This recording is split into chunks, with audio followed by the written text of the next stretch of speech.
Good evening, everyone, and welcome to episode 3 of the First Tunes broadcast. I'm Kyle Twarog, alumni 1071, mentor of 3555, and volunteer in Connecticut. Real quick, I'd like to apologize for anything that happens on my end. I'm actually at my grandmother's house right now. She's going through a rough spot, so her internet's a little bit spotty, but we'll deal with that as it comes. With me tonight is Tom Lorenko. Hey guys, I'm still back at my house in Connecticut, so I shouldn't have any problems. So if anything fails, that's completely my fault, in fact, and you should blame me as much as possible. And David Givens unfortunately had prior engagements tonight. We'll nag him about that, but we'll have to press on anyway. Um, so for tonight, the first of the major discussions will have to be on the team updates. There weren't many this year. Certainly is not as many as in quite a few of the years past, but there were some big changes. Number one, on the litter regulations, specifically on effectively nerfing any possibility of the litter agreement in between teams. The idea is that now any and all the litter on both sides of the field will be marked with that alliance's color, and it now says that any unprocessed litter which is not fully contained in an alliance's side of the field, marked in the opposing alliance's color, will be not scored in not scored in their landfill zone or scored in a recycling container. Each alliance received unprocessed litter bonus for the unprocessed litter on the opposite alliance's side of the field. That means that you cannot just throw your litter onto the field and keep it there. Um, Obviously, this kind of nerfs the strategy, but it's something. It's a bit of an interesting move. What do you think, Tom? So I think this is actually a really good move. It goes along the lines of what Frank was saying about keeping it a simple game. Because with the Noodle Agreement, there was a lot of talk about how to keep players from committing this strategy because a lot of people thought it was unfair and there was a lot of hubbub about it. And a lot of people came to the conclusion, well, you'll have to give penalties. And then how do you assign penalties? We've talked about it before, like, this strategy wasn't against the rules, and therefore it's very difficult to dictate what you can do about it. And this change, instead of making it so there's some sort of, like, rule to break, you're actually in a position where you can simply say, well, this team can't get any points for these, so they're just not going to do it, period. And it doesn't necessarily stop the strategy because if you have two good human players on both sides of the field, it can still be committed, but that's not a problem necessarily anymore, as opposed to a bunch of teams just throwing litter out onto their side of the field. Absolutely, it's turns it from just as Frank put it, active collusion into almost a chancy bit of a skill shot almost. As you're trying to whip those things across the field and hope that it evens out on both sides. Um, which, to be perfectly honest, it's not really going to hurt you if you don't intend on doing anything with massive amounts of litter anyway. Keeping any litter that lands on your field of the alliance's color isn't going to hurt you really anyway, except for your position in the standing. So it's kind of a catch-22 in my mind. So the big thing that I saw in my mind was just uh, the original Noodle Agreement was a thing of trust, and a lot of people talked about collusion, and you'll now be colluding with the opposing alliance to both get your scores higher. And in my mind, I just heard the word cooperation, cooperation, cooperation in the back of my mind, like just, oh wait, no, this is something they've talked about for a while, like working together, even though you're on opposite sides of the thing, to improve how both of your teams can perform. So it wasn't necessarily a bad thing in my mind. I thought this was actually a really good thing to have. And now with the change, like I don't know if people just weren't justified in saying that it was a big problem, but with the change, like I don't know how to put it really. It's a good change. It's definitely effective at what it's trying to do, but man, I just don't know how to put it. Maybe you could say something a bit better about it. No, I agree. It's like you said. It's effectively the same thing if it's done correctly as cooperation points. Because what's the entire point of the cooperation points? Hey, if I stack two of these yellow bins in the middle, and you stack two of these yellow bins in the middle on top of it, then we both get 40 points. That's the same exact thing in my mind as trusting the other team is going to do another action, whether or not it's part of the original intent of the game, in my mind, doesn't really matter. But you're still trusting and in some ways assuming that the other team is going to help you out and help themselves out. So I mean, I don't know. In my mind, a lot of the talk, like you said, about collusion and helping the enemy and everything, that in my mind it just doesn't make sense. I think what I was trying to say back there was not that it was collusion or helping the enemy. It's really you guys aren't in competition until the very last matches of the day, where it's the finals. Like, you're not helping an enemy, you are both improving your score to defeat other teams. So, three teams on one alliance, three teams on the other, each gets an extra 40 points to their score. They do that consistently throughout the competition. Now you're very far ahead. You're definitely looking at a better position, even if you were incapable of stacking super well or something like that. You're putting yourself in a better position just by strategizing and thinking outside the box. And the Absolutely. thing, yeah, the thing is like, well, it doesn't really affect competition in that sense. Just because you're actively competing with the other side for some things like totes on the step, perhaps, you're not, in general, you're just not in competition for who has a better score. Everyone's goal is to get the highest score possible so they can place as well as possible. Absolutely, I agree. So I mean, I don't think this rule change really breaks anything. I don't think it, makes it all of a sudden a miserable game of some kind. Not that anyone thought that beforehand. Um, it's just kind of an interesting thing that it would go to this amount of effort to, just do something that in my mind isn't going to hurt gameplay in any way or competitiveness in any way. Even though I do admit that in Frank's post, he was entirely correct in that a lot of the community was focusing on the option of this happening, even though it wasn't, I wouldn't say as remote a possibility as he kind of insinuated, but it's not something that I could see happening regularly, nor something that would be some game changer. So that does take a lot of the focus from this particular subject and allow it to be used for other things.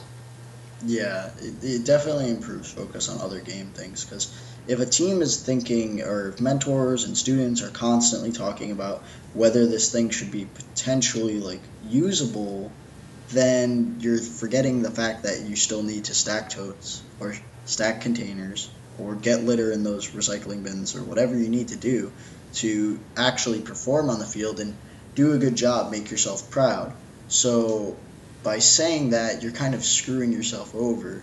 So just by clearing up this entire issue, you improve your chances at performing well in competition. Absolutely, I agree. The other thing that this does is it adds almost another thing that can go wrong with the field because they also changed the rules, and rightly so, so that a um, tube will be replaced not only if it's severely damaged, but also if or I should not say replaced, will be taken out of play if its tape is removed, and that's at the head ref's discretion. So, in my mind, it adds another thing to go wrong. I don't think it'll be too much of an issue. After all, gaffer's tape is usually fairly durable, but even so, it's another thing that can go wrong, and that's not usually fun on the field, especially when you're talking about vital game pieces like this. Yeah, I do agree that it's important to just put in clauses that will assist in just maintaining the field because as being on field reset previously, like it can honestly be a pain. Luckily, I got to field reset for aerial assist, so it wasn't as big of a deal. It was get the balls in the right positions, make sure the teams are taking the autonomous balls.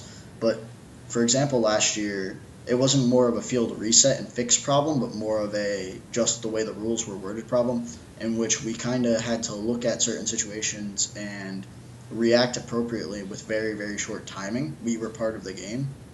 And problems like that can exist just with replacing parts on the field.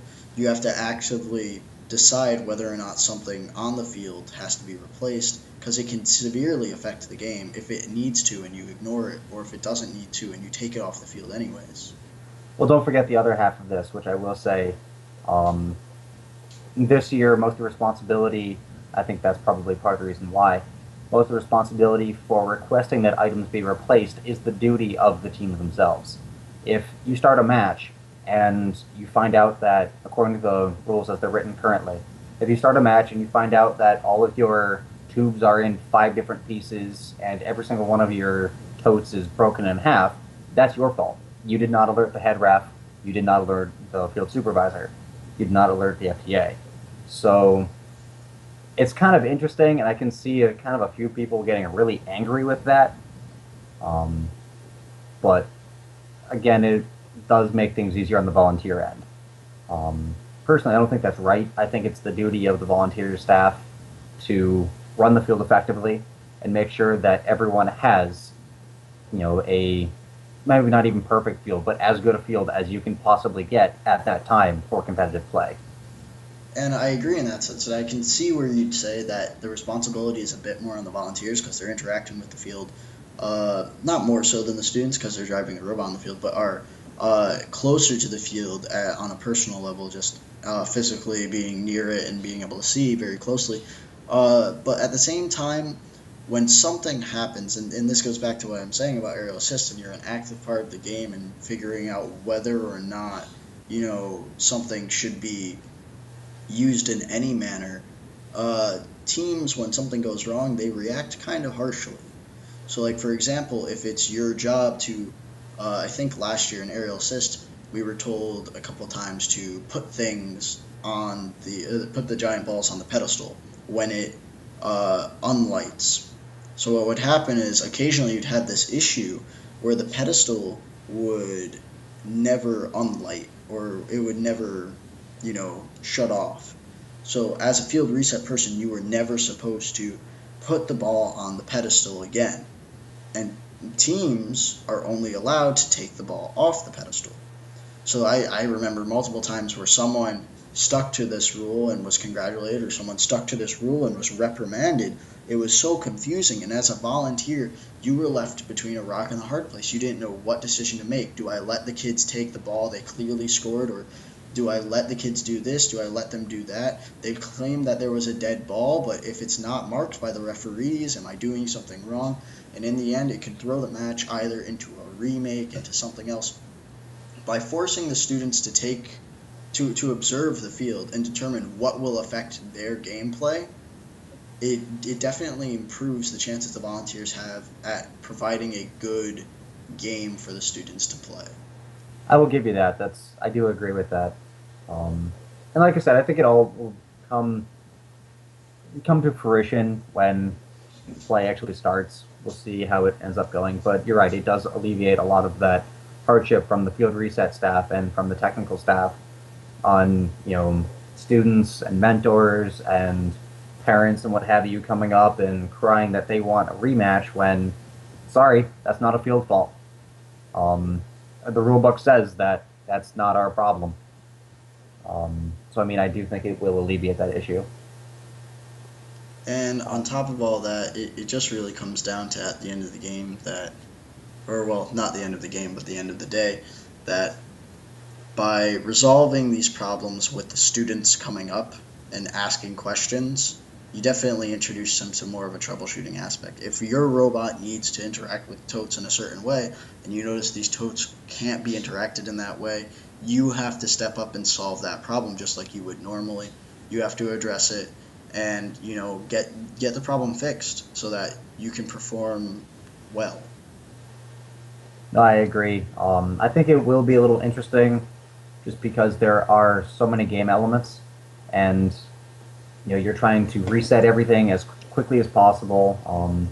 We've talked before about how quickly the rulebook would imply matches are supposed to reset, which is game turnaround time of roughly 6 seconds according to the manual.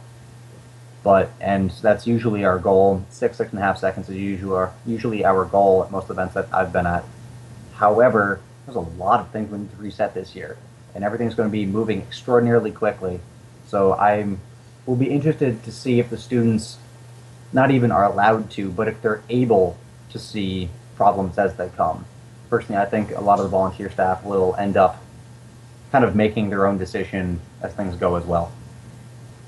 Yeah, I can definitely see that being a thing because, especially with totes in the landfill, for example, some totes will never move, other totes will get moved all the time, and you never really know what's been interacted with, what's falling apart, and you know that's something that just Field Reset's going to see. If you're on match 11 and you see a tote in the corner, you don't know if that's the same tote at match 17, and you don't know if it's damaged, and you don't know a lot of things, and you can't be expected to check all 58 totes, which I can understand that. Absolutely, I agree. Let's see. The other major update that they had was on the subject of displaying your robot. Specifically, that you're allowed to unbag and unpack your robot after the stop build date for a very limited amount of time. I believe you said it was, you read it more recently than I did, Tom. You said it was roughly, 4 hours was the maximum. And so you're able to do it for less than 4 hours, and you cannot do anything with it that would be regarded as practice or work. What do you think about that? I think it's a very interesting change. It definitely opens up students to interact with their sponsors more and the community more because now once a robot's done, they don't have to pack it away and hide it for another 6 weeks. They can bring it out and show different groups of people. At the same time, the rules are very specific while being very vague. And to put that in simpler terms, yes, they describe certain things as you can, for example, it's vague when it says you can have your robot out for a brief period of time to show the community your sponsors. And then it gets more specific by going, if you're not sure how brief a brief period should be, if you're out there for more than 4 hours, you're probably breaking a rule. Absolutely. The other thing is, even though no work is supposed to be done, um, just being able to see your robot and look over it and kind of, you know, see where things are, um, how things were put together exactly, because you know how it is during the manufacturing process. Things get changed while you're working on it on the Bridgeport. Um, so seeing exactly how you kind of put together what needs to be done, what's going to fit in your mind, kind of thing. That's a little different from past years. Beforehand, we had to look at the bag itself, and if you had a question, you had to kind of see through the plastic and look at it that way. So I think it could be taken advantage with a little bit that way, as well as with driving it or in using it in any way. It's only supposed to be for a brief period, which, like you said, is extraordinarily vague, and the drive team is not supposed to utilize it in any way. However, just moving the robot around, you can gain quite a bit of information by going, oh, okay, we didn't really get much time to move it around or test it at all before we put it in the bag, but now we know it's going to move in this specific manner, or we just found out that there's a motor that's dragging. Maybe we should change the code now that we know that, which is not technically working on the robot. So I Yeah, and don't know. in addition to that, they talk about practice and saying that if you're unsure about whether or not the people driving the robot are getting practice, just have people who aren't on your drive team drive it around, which is kind of interesting because it puts out this notion that just because someone isn't on the drive team, they can't get practice with the robot and start to understand how it works. Because, It, in my opinion, if the build season wasn't so short, I would have a lot of the students drive the robot, see how it feels, and determine whether or not certain aspects of the robot are functioning properly. If you have a design on the robot and no one on the drive team is from your build group, then the drive team might not actually realize something is broken, something's gone wrong. And so, therefore, you face this kind of dilemma of, well, I'm not practicing, but I'm, as you said, gathering information and understanding whether or not the robot's working. Absolutely. In many ways, that's more valuable than even working on the robot itself, because now basically the entire point of Thursday in the old regional sound schedule was okay, time to see if our robot actually works. um, and what we can actually do with it since we didn't have too much time to practice with it beforehand or see how anything tests under any heavy loads or anything. Um, Whereas now you can, like you said, you can kind of get a feel for it, as long as you have someone who's not going to be competing doing it. Um, the other thing is that it kind of, I shouldn't say disvalues, but it puts a lesser importance on having a second robot, whether for display or for um, practice, or for any other purposes that you might have on a team. In my mind, that's a critical thing for a team to do is build a second robot, even if it's not from that year. Something that you can show to your sponsors, something that you can get practice with, something with a similar drivetrain that you can kind of figure out and how it will maneuver. And it kind of takes away from that, in my opinion. At the same time, I actually disagree with that. I think building a show bot and to show your sponsors or get a bit of practice on isn't that great of a concept. If you show your sponsors the same robot year after year, they're not going to be impressed. You've been showing this robot for 3, 4, 5 years now. You need to step something up, bring something interesting. And teams in the off season aren't going to build a whole new robot just to show sponsors. They want to show the one that got them through competition, talk to them about what occurred with the robot, not just, well, we built this to show you because we're capable. They want to see, most sponsors at least, want to see specific goals being met and students learning actively through the competition. Now, I will say building a practice bot can be very, very important, and that's kind of in line with what your strategy should be and how your team thinks and acts. Newer teams don't get the chance to build a practice robot as much, but I know a lot of older teams that as soon as they have the chance to take it on a whim, because all that practice time, even with a robot you're not going to have on the field, is very, very good when it's specifically designed to do the same exact thing your robot that will be on the field is capable of. Absolutely, I agree on all counts. I mean, in my mind, just having, like you said, a second robot is usually a carbon copy of the one that you're making for that year is infinitely better than not having one. You get so much more driver practice, you get so much more mechanical practice, you get to experiment a little bit with other manufacturing methods for doing the same types of goals to see what would have worked if you could have done it again. Um, I mean, I think it's a great thing, but you are right as well in saying that a lot of newer teams can't do that, and I think that's probably who this is, I guess, marketed for with the new rule change. I still disagree with that. I think more or less, uh, they're two separate things. Is what I'm trying to say. Is that a practice robot is completely different than the robot that you want to show your sponsors. You want to show your robot to your sponsors so they know what to expect when they see on the field. They can determine whether or not they're properly being branded and stuff like that, and also so that you can honestly wow them with what you've done for the season. While practice bot, even though smaller teams can't get the ability to run with one, it's not as important as having the show bot. I think this rule and the reason why they have so many more specific rules within it is specifically to point, look, hey guys, we don't want you guys practicing with the robot constantly. We don't want you working on the robot, but we understand community is a big part of first. You're trying to spread the word, and we're limiting you with this rule. So let's, clean it up, make it a bit easier for you guys to reach out. Mm. It's just interesting though because the period of competition isn't all that long. It's only a few weeks, so it's kind of interesting that again they would change a rule that's in place for a very good reason, which is to make sure that nothing, for lack of a better term, shady happens with a robot. Not that I think anyone would purposely try and take advantage of it, but possibly unintentionally try to take it, unintentionally take advantage of it.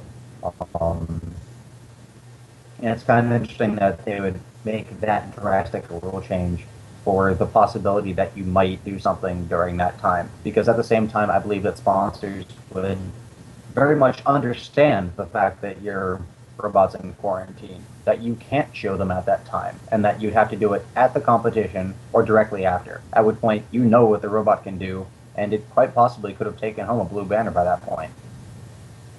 Yeah, I can agree in some sense, but again, I think, you know, when talking to sponsors, it's very important to market your product, and it's hard to market your product after a competition and say, this is what we did.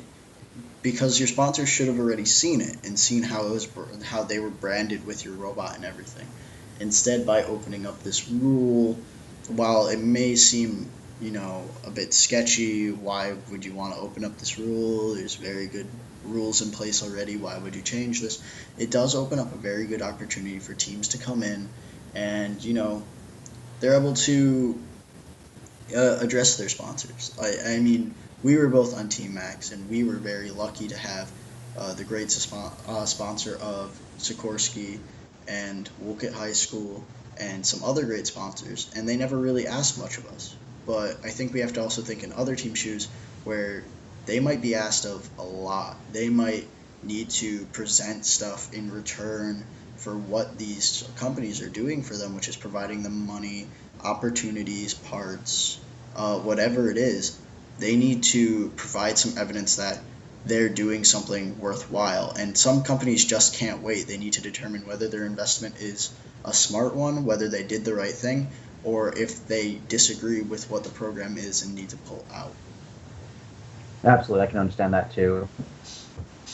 I mean, I guess it really comes down to, do you need to unbag your robot? Not necessarily, but you're right in saying that this does give you the option to do, Sean, to do so if you need to, because it makes financial or practical sense for your team. Next on the list that we had was just a few comments on the comments by Frank in the team updates, specifically on his personal opinions on, a few of kind of the insights of making some of these games. Even more specifically on how the newer games are trying to be simpler in rules by not necessarily outlawing certain things. For instance, the original concept of the Noodle Agreement, but instead more making a lack of incentive for teams to do that. His specific example was to build this massive amount of totes. I didn't want ridiculously high stacks of totes because that ends up being a problem. In many ways, they're hard to take down or reset for sale for field staff safely and quickly. They can come down on robots on either side of the field, depending on how high they are and how far the totes bounce. They could exit the field, depending on where they're stacked. It's a bag of worms they didn't really want to get into. However, they didn't outlaw it directly. Instead, they just said any totes higher than the backstop will not be scored. Can they do it? Yes. Will someone probably do it at some point? Yes. But are teams going to try to do it? No, it's not. It's a waste of their time. So it's very interesting, in my opinion, to see the difference in almost approach between this game and, I guess, the coming games as well, versus games like Breakaway that had massive amounts of rules. Yeah. So I just want to bring up one thing, which is you're breaking up a bit occasionally. It's not too bad. You're just coming in a bit robotic at times. So people understand that's not on their end. Again, you're in a situation where you have kind of slow internet connection and it might be a little wonky for a bit, but it's pretty consistent, so we're still getting you through. And then talking about the simplicity of the game, I will say I very much agree with what Frank's trying to go for with making the game a lot simpler. Like, I think some people will be very skeptical. They think there needs to be hard rules in place to make the game much better, but I disagree with that approach. As a game designer myself, getting my IMGD degree at WPI, it's much easier to incentivize the player than to punish them. If you incentivize a player, they are more willing to come back to your game, play again, try to learn more, and perform better. But if you provide harsh punishment for the player for doing something almost on accident, perhaps, then you definitely hurt their chances at coming back and approaching the game. The best way to incentivize your player and avoid, making the mistake of punishing them too harshly, in my opinion, is remove punishments that the game would just have for no reason. And I actually had a really good analogy with my brother coming back home earlier today, which was every time a little kid likes to go to the bathroom, they often forget to wash their hands. And so you can possibly remember as a kid thinking, oh, I don't need to wash my hands, I can just skip by. If you change the rule from whenever you leave the bathroom, you have to wash your hands to whenever you leave the bathroom, you have to wait 15 seconds before going through the door, the kids aren't going to sit there and just do nothing. They're going to go, well, I should wash my hands now. I'm not going to pretend to wash my hands. I'm not going to avoid washing my hands. There's just nothing else I should be doing, and I should just do this instead. Absolutely, I agree. And that's certainly like you said, a big difference between incentivizing somebody to do something and saying, no, you just have to do this or else. The best example of that in my mind would probably be logo motion. Like you said, with the accidental penalties. If you were trying to put you know, your shapes on the rack and you just barely broke one of those planes, even accidentally, it could have been a control error. It could have been just your arm swung wide very slightly. It didn't hurt anything. No one was going to be in some kind of serious trouble. No robots were flipping over, but you went an inch over the line, and the way the game was made, you only had a few inches of room to begin with. So it's, like you said, it's a penalty that's there that you'll break constantly, accidentally, and people did constantly break it accidentally. That doesn't encourage people to want to play the game. Instead, as a driver, you look at it as, oh, great, now I have to put this one on. You do it because it's what's expected of you, but it's not going to be fun.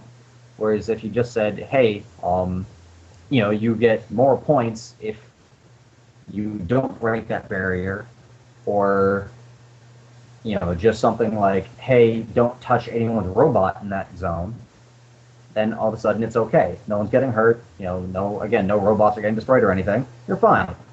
You put the shape on and you drive away. It's perfectly fine, and things are a lot more fun. So I can definitely see why this approach is definitely a little better for the teams, in my opinion. Yeah, to go along with this, I think just you can look at so many rules this year that very much follow this aspect. And I think they did a good job of saying we're going to keep to this strategy. Like, people might be wondering where, possibly. I don't know if people actually are. But just to give some good examples, you mentioned the stacking totes over 6 high gets you no points. That's, you're incentivized for 6 high totes, not anymore, so you're not going to do anymore. You're not going to put anyone else at risk by doing that. Then rules such as having an unlimited frame perimeter. Well, it's not going to put you, or it's not going to be used for defense or some other aspects of the game. They're giving you a lot more leeway and avoiding fouls by just saying you have to fold up into this travel size. It's very easy for people to understand, rather than, oh, there's this 60-inch loop around your robot that you have to follow at all times. Even if you're having appendages come off at different angles or everything, you have to follow this invisible hula hoop, which is ridiculously complicated, and you're only going to ever see at inspection, and then other things can happen, and refs have to double check that and everything. And then especially now with this litter change, they're looking at the game and saying, well, we don't want to penalize you for trying to do the Noodle Agreement, we're just going to make it harder for you to do so. So at that point, you have to think, well, is it even worth doing this anymore? Absolutely, and even that's a change from the way it was in the past. I remember with Breakaway, for instance, it wasn't even the hula hoop. It was, you cannot break this radius. You cannot have an arm go farther than this distance from your frame. You're not allowed to do it. Then, like you said, they had the hula hoop come in, which was supposed to make things easier, supposed to make things more versatile. It did and it didn't, because then there was massive amounts of confusion on, is it centered on your robot? Is it the same when it's on the field? How is it arranged? Is it within the plane? How is that set up? That just made things even more complicated for field play. So like you said, this makes things less complicated, a lot more fun, and a lot more versatile, and allows for a lot more creativity. The other thing I think this approach does is it makes games a little easier to make, because instead of having to think of every single possibility and strike them down and make sure that your refs know that if you do X, Y, or Z, then that's illegal, and you're going to get a foul, and then two technical fouls, and then all this other stuff on top of it, or any other fouls they want to make. Instead, it's just you're not going to get any points. Can you do that? Yeah, but it's not worth your time or effort to do so. Um, so it makes things a lot easier and probably faster for the GDC as well. And on top of that, I feel like they changed the whole structure of the game just in general to meet this rule. When you look at things such as pinning and defensive plays like blockading, there used to have to be whole rule sections on how you could and could not play defense, how you had to be very aware of it. And now, because there's no defense, this is no better year to look at this rule and determine whether or not, it's worth following, or should we even have this rule anymore? What makes sense here? What makes sense there? I think it's very, very good what they've done in many senses with just picking the right game to do this with. Now the question is, if next year they come out with a game and there's competition again where you can butt robots up against each other, because I do think, as excited as I am to watch this game unfold, I do think the lack of clear competition, robots butting into each other, will make it a bit more boring for you viewers. Um, if they switch back to a model where there can be defense, can they even keep this rule, or not this rule, but this ideal in place? I'd agree with that, and I think the answer would probably be no. But I mean, we'll have to see when that comes. I do agree that we've said this before as well, that the lack of physical interaction between the alliances will probably take some of the viewing quality down, and that has its own can of worms. But you're also right in saying that this, at its very basic level, this game gets rid of all of the, for lack of a better term, frivolous things. It is a game with specific goals, and that's it. There is no ridiculous amount of physical interaction. It's very hard to do aggressive play. You don't need to worry about a lot of the things that have historically been problems in FRC. Not necessarily problems, I should say, but have been um, illegal in FRC. So instead, it just boils it down to its core element, which is you're a robot. There are two other robots with you. Do this task, get points. And like you said, it's very easy in that way to then analyze at the end of the year and say, how did this approach work? What was the net result? And it'll be very interesting to see what comes of that. Yeah, I think if people just think of it in a different context, because in the end, FRC is just a game.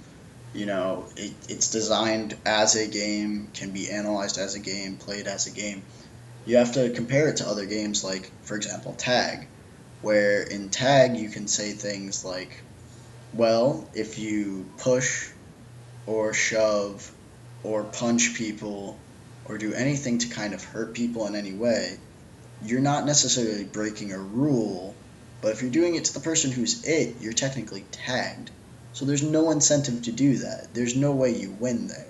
At that point, you're just breaking the game. And the same can be looked at this game. If you launch crates over to your opponent's side of the field to try to knock down things, or you have an appendage go over to knock things over, it's not that you're breaking rules, so to say, but it just doesn't give you an advantage, and you shouldn't be doing it.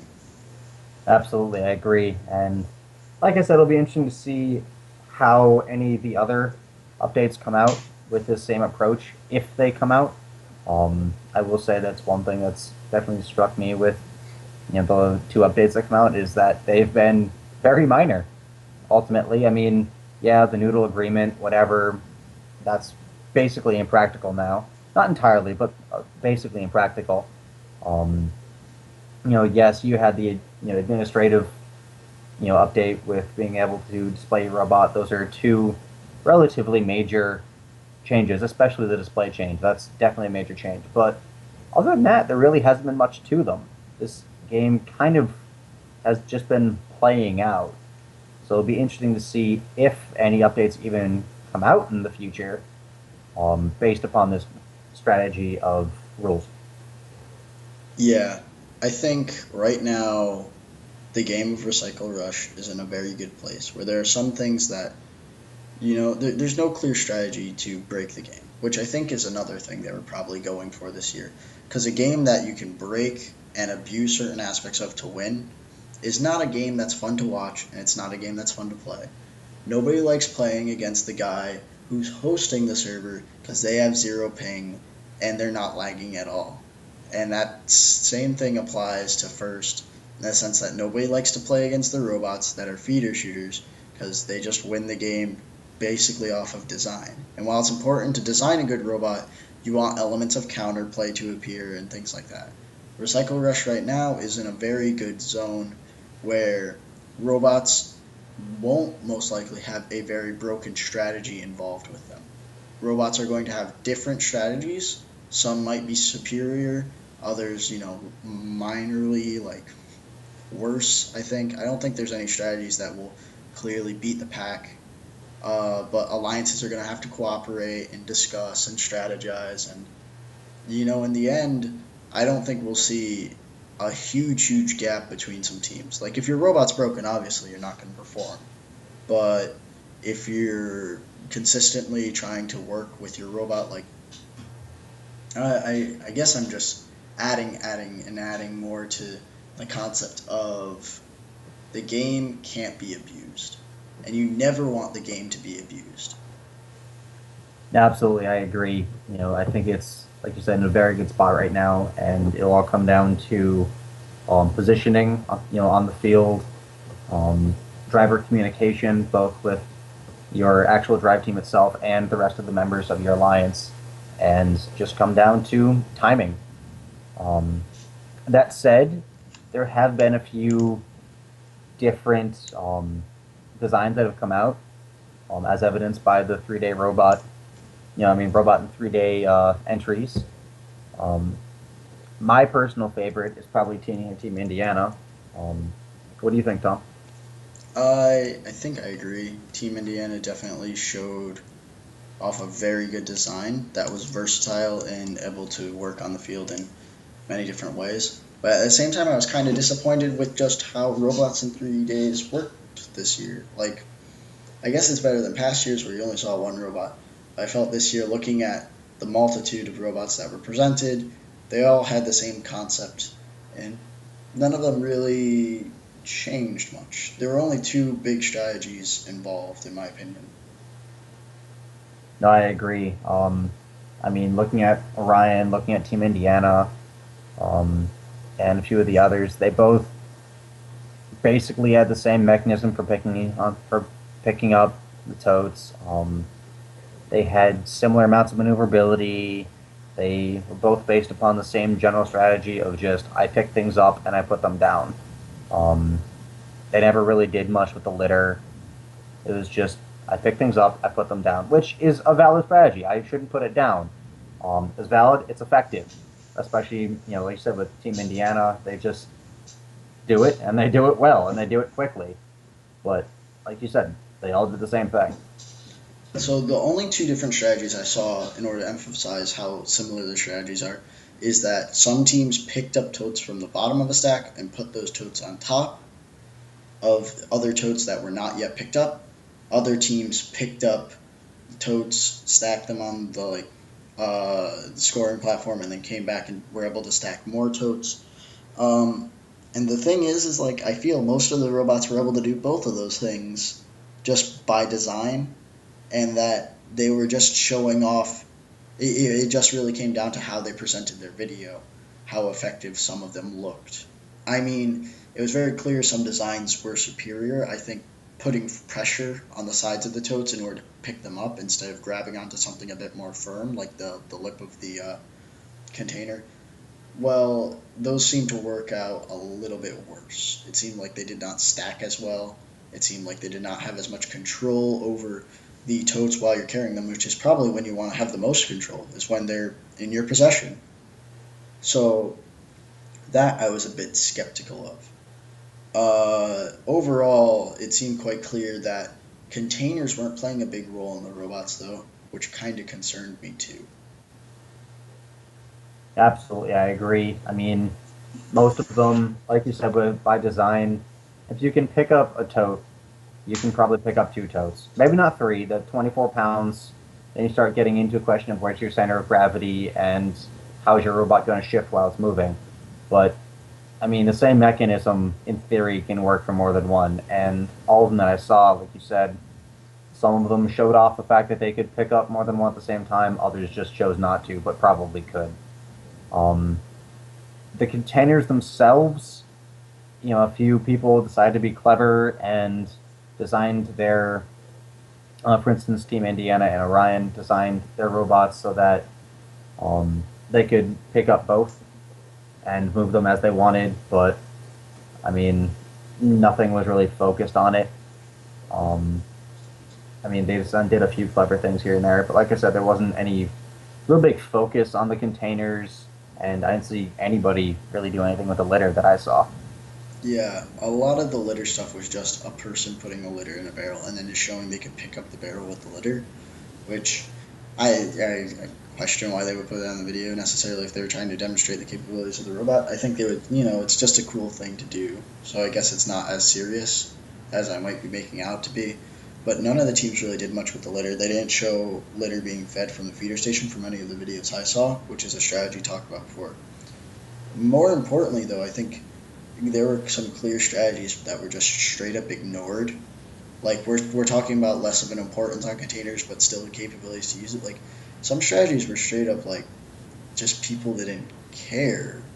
Like for example, taking in containers whether they were upright or on the ground, or totes whether they were lengthwise, widthwise, upside down. Like people, I think, forget when they're designing the robots that on the field the game is very, very messy. It's very rough around the edges. You're going to get containers that are knocked over. You're going to get containers that are sideways. You're going to get containers, hell, that are probably upside down. And you're not going to be able to cope with that. Like, I saw nothing to do with that at all. And that concerns me. All of those robots I saw are very limited when either A, they run out of Alliance Station totes because they can't stack any more upright unless they grab them from the landfill, or B, if your Alliance partner knocks a container over, all of a sudden your robot is probably screwed. If it's trying to pick it up from the lip, you're done. You're done already. And that bothers me. Absolutely, I agree. I mean, the one big, not issue, but big cloud in this game is what happens when you make this magical 6 tall stack and it comes crashing to the ground. Now you have totes all over the field, on possibly both sides of the field, depending on where this happens and how far they move. But now you have totes all over the field that can be in your way, could be blocking other ones, and are probably not just sitting perfectly the way you want them to, right side up, longitudinally or um, horizontally. So I mean, like you said, it's kind of disconcerting that most of them just ignored that particular technical challenge, especially since, in my mind, that's one thing that will set a good team apart from an average team. Can you play the game effectively with any of the robots on the Robot in 3 Days page? Absolutely. Team Indiana, Team Orion, Team Redacted, Team Tesla, they all have perfectly functioning robots that, I mean, to be honest, I would have very little problem taking to a district competition or regional competition. Would they stand out?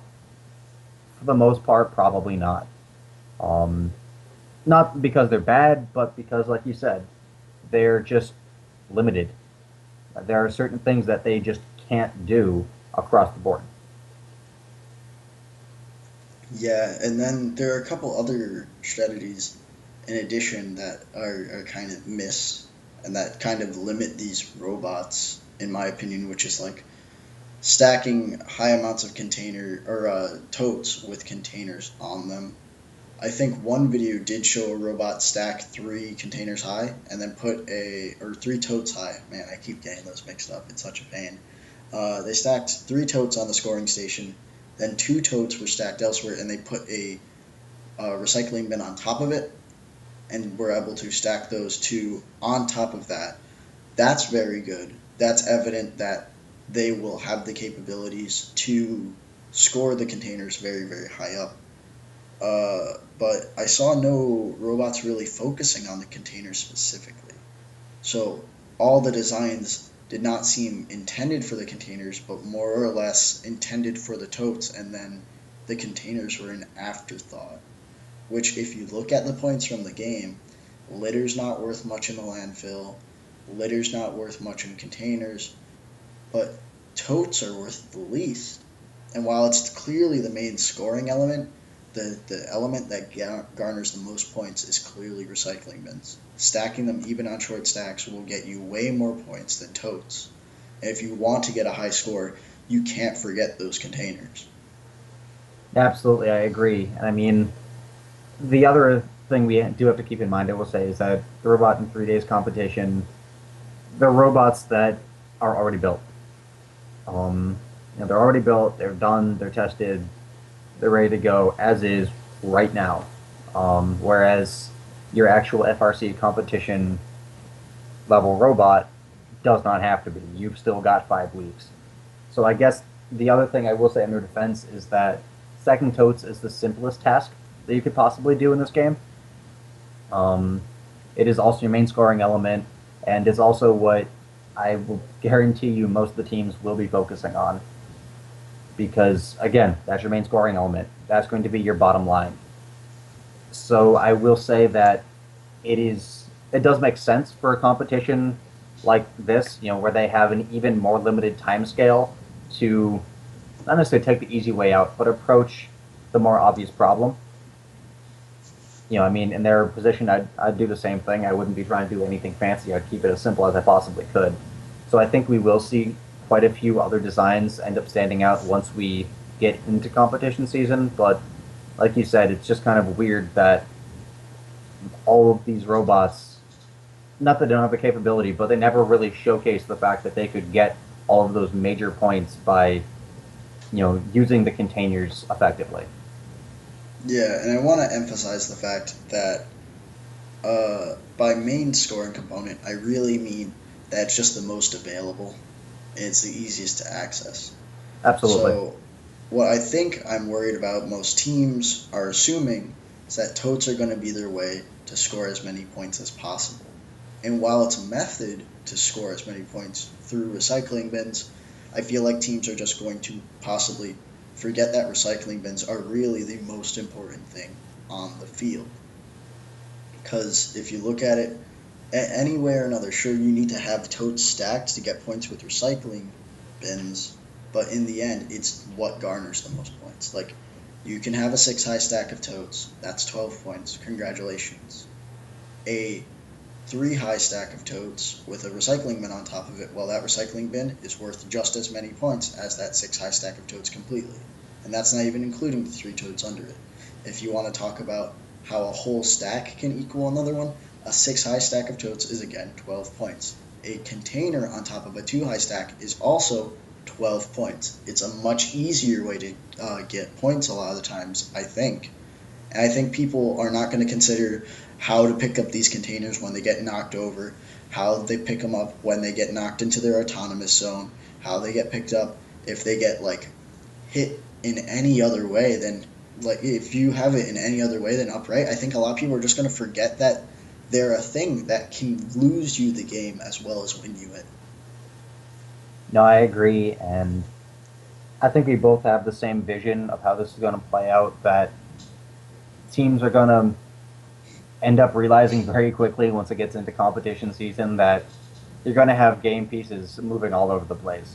Because I can see already that a lot of teams, just because of the nature of how most robots move, I mean, the most common design within FRC for drivetrain has always been some kind of skid steer, whether it's a four-wheel skid steer with any fancy wheels or whatever, or a drop center six-wheel chassis.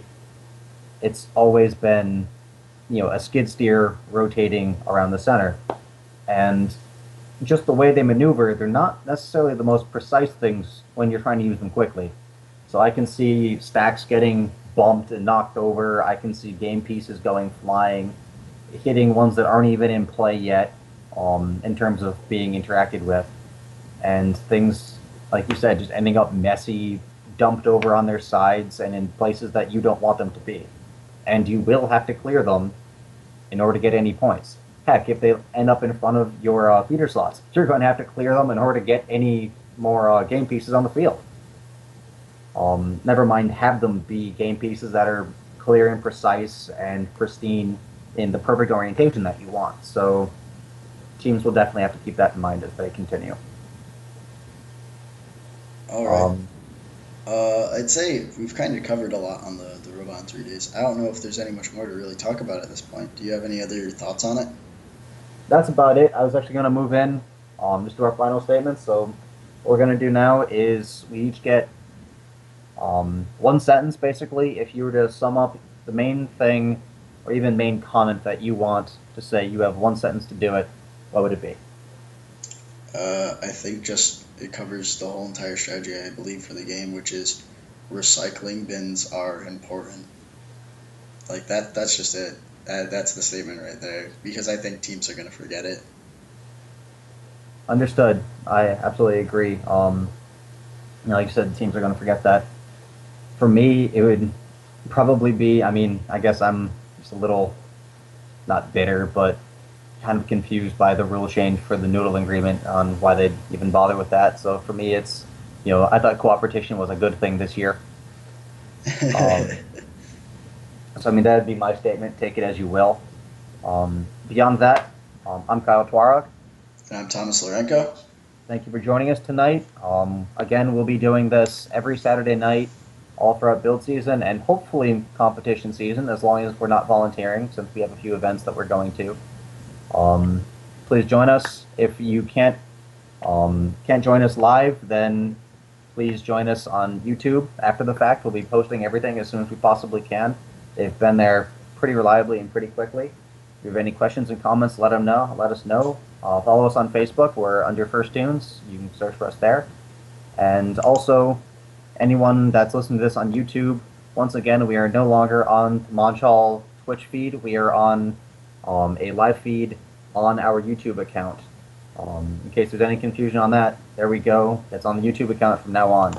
And thank you for joining us tonight, and good luck with the rest of your build season.